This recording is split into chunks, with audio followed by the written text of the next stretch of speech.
from an early age that I was really interested in Asia. And when I was in high school, well, let me backtrack. So when I was in 1980, I saw Shogun, the miniseries with Toshiro Mifune and Shimada Yoko, or Yoko Shimada rather, and it was the real thick novel,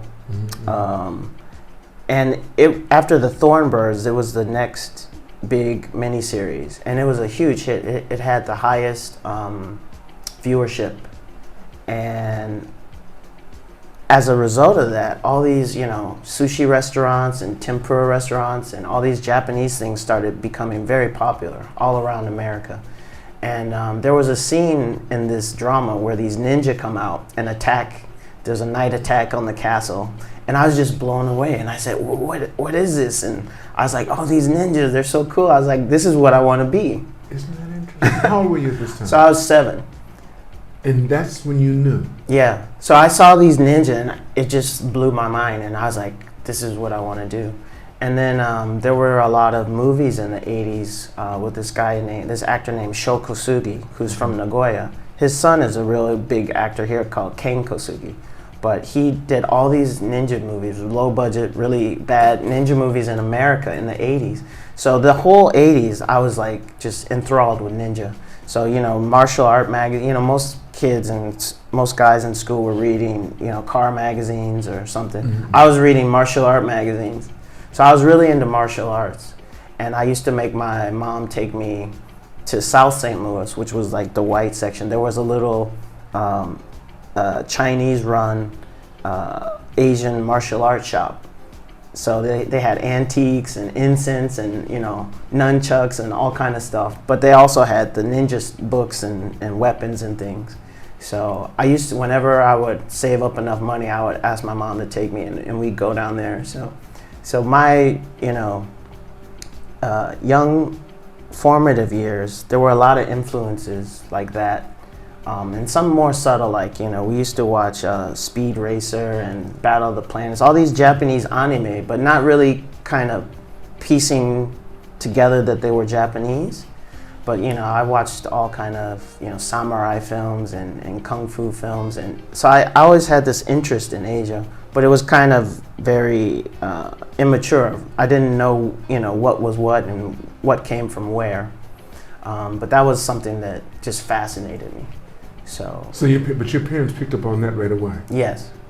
And my mom, she went back and got an MBA when I was in elementary school. Mm-hmm. And their graduation trip was a trip to China and Japan.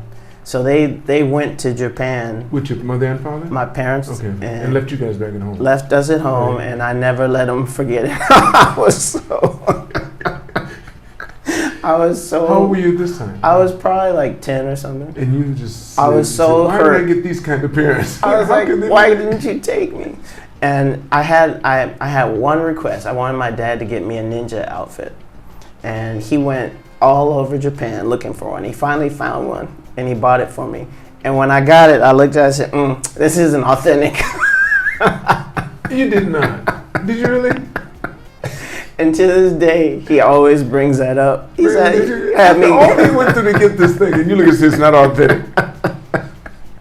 Isn't that something?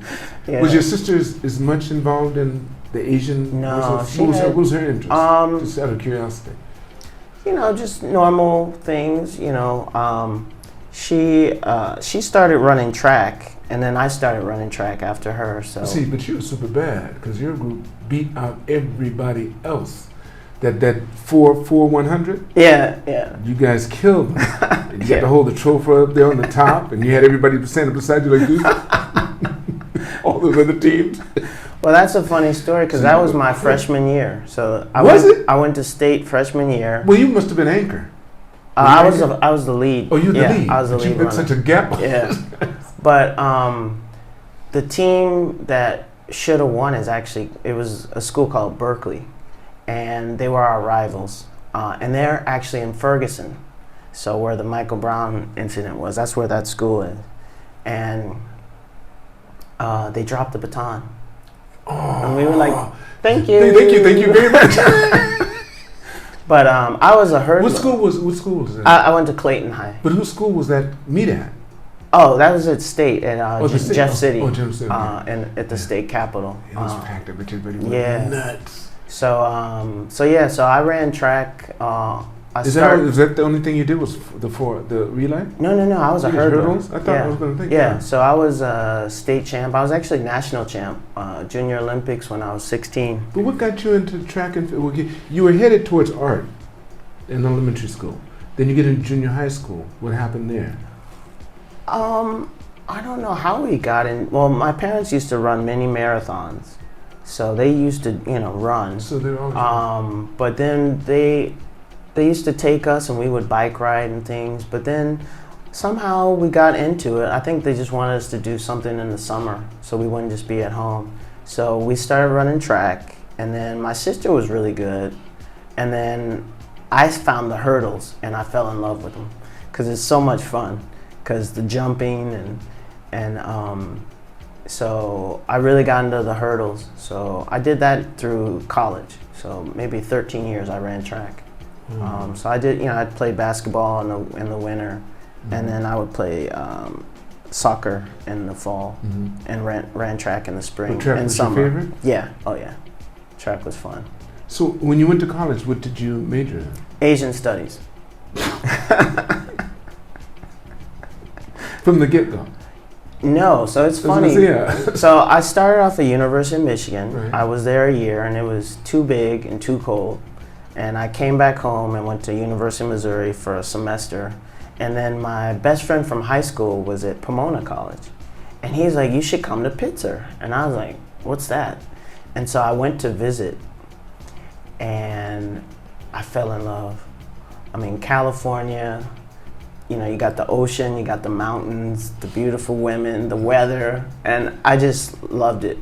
And but I never declared my major. I could have done international studies, I could have done Spanish, and I ended up doing Asian studies. So I had some options, but I declared a year after I was supposed to. But I studied, my university, they made us do China and Japan, China and Korea, China and Southeast Asia. So I couldn't just do Japan. Right. But is that what you wanted to do? Just Japan? Just Japan was my interest. But through my program, I got to study, a lot of different Asian religions and culture, history, art. I even took a Japanese econ class. So it's kind of very multidisciplinary. But the thing was, I never had a plan. Okay, this is my life's goal, and I'm gonna do this. So I had no idea, because Asian studies isn't a very useful major. You can either go to grad school and teach, or you can be a consultant or something. But with just an undergrad degree in Asian studies, it doesn't do much. And I had no thought of that, and it's just what I love. So I just. So how'd you get here?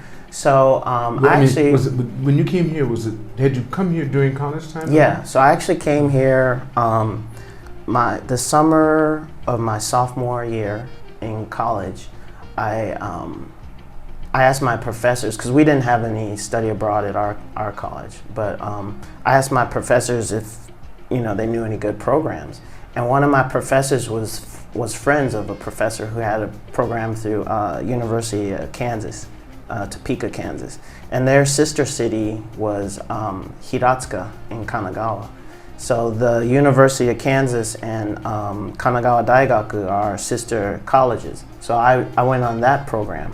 So my sophomore year, summer, it was a dream come true. It's my first time coming to Japan, and I fell in love with everything. How long were you How long did it you was it was 6 weeks. 6 weeks, okay. And what were you to do during that 6 weeks? So we had classes at the university, and then we went to Kyoto, and we stayed in this dorm, and hung out with students and things. I went to karaoke for the first time, and I did it twice in one day. You liked that much? It was so much fun.